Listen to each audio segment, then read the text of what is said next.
যোদ্ধা রয়েছে বিশ্বের বিভিন্ন প্রান্তে, যারা প্রবাসী রয়েছে, আমাদের এই ছাত্র জনতার অংশগ্রহণে সফল গণঅভ্যুত্থানটির ক্ষেত্রে রেমিটেন্স যোদ্ধাদের বিশেষ অবদান রয়েছে। আমরা দেখেছি রেমিটেন্স যোদ্ধারা আমাদের সমন্বয়কদেরকে যখন বিভিন্ন আইনশৃঙ্খলা রক্ষাকারী বাহিনী ধরে নিয়ে যায়, তখন তারা স্বপ্রণোদিতভাবে রেমিটেন্স শাটডাউন কর্মসূচি পালন করে, যেটি ছাত্র জনতার, ছাত্র নাগরিকের অংশগ্রহণে গণঅভ্যুত্থানটি সফল করার ক্ষেত্রে বিশেষ ভূমিকা পালন করে।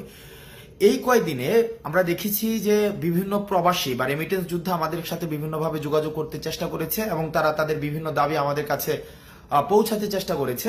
আমরা প্রত্যেকটি দাবিকে বিশেষভাবে গুরুত্ব দিচ্ছি এবং বিশেষ করে কিছু দাবি আমাদের নজরে এসেছে। আমি এর মধ্যে কিছু দাবি নিয়ে কথা বলবো। এর মধ্যে প্রথম একটি দফা দাবি, যেটি আমাকে ব্যক্তিগতভাবে মানসিকভাবে বেশ তাড়িত করেছে, যেখানে তারা বলেছে বিদেশে যখন কোনো রেমিটেন্স যোদ্ধা মারা যায়, তার লাশটি যখন দেশে নিয়ে আসতে হয় তখন তাকে একটা ফি দিতে হয়।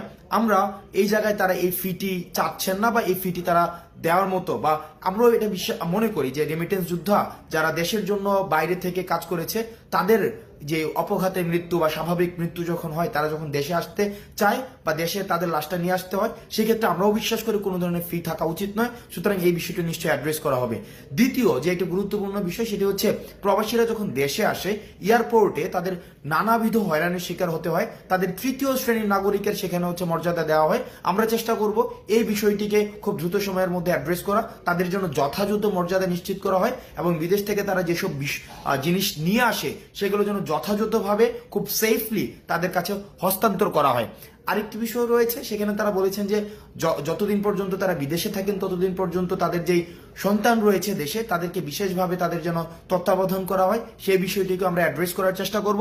এবং আরেকটি বিষয় রয়েছে, তারা যখন বিদেশে যেতে চায়, বিদেশে যাওয়ার ক্ষেত্রে তাদেরকে কর্মসংস্থান ব্যাংক থেকে যে ঋণটি নিতে হয়, সেই ঋণটি নেওয়ার ক্ষেত্রে বিভিন্ন ধরনের জটিলতা সেখানে রয়েছে।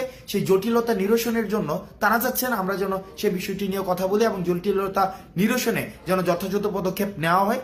সেই বিষয়টি নিয়েও আমরা বৈষম্য বিরোধী ছাত্র আন্দোলন, এই অন্তর্বর্তীকালীন যে সরকারটি গঠিত হয়েছে, সেখানে আমরা বিশেষভাবে সেই বিষয়গুলো আমরা অ্যাড্রেস করব।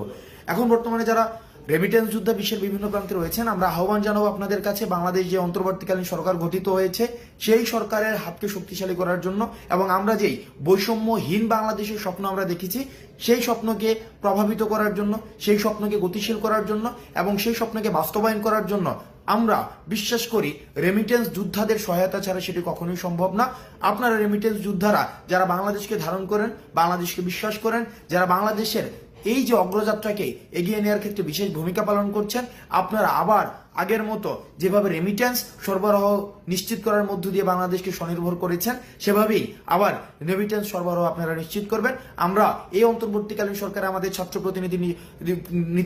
ছাত্র প্রতিনিধি যারা রয়েছেন, তাদের অংশগ্রহণের মধ্য দিয়ে আপনাদের না বলা কথাগুলোকে আমরা তাদের কাছে পৌঁছে দিব এবং আমরা প্রতিশ্রুতি দিচ্ছি আপনাদের এতদিন পর্যন্ত যেসব দাবিগুলো বাস্তবায়ন হয়নি, সেই সব দাবিগুলো বাস্তবায়নের ক্ষেত্রে আমরা স্পোক্সম্যান হিসাবে কাজ করব। আপনারা বিশ্বের যে প্রান্তে থেকে বাংলাদেশকে প্রতিনিধিত্ব করছেন, আপনাদের সবাইকে সালাম জানাচ্ছি।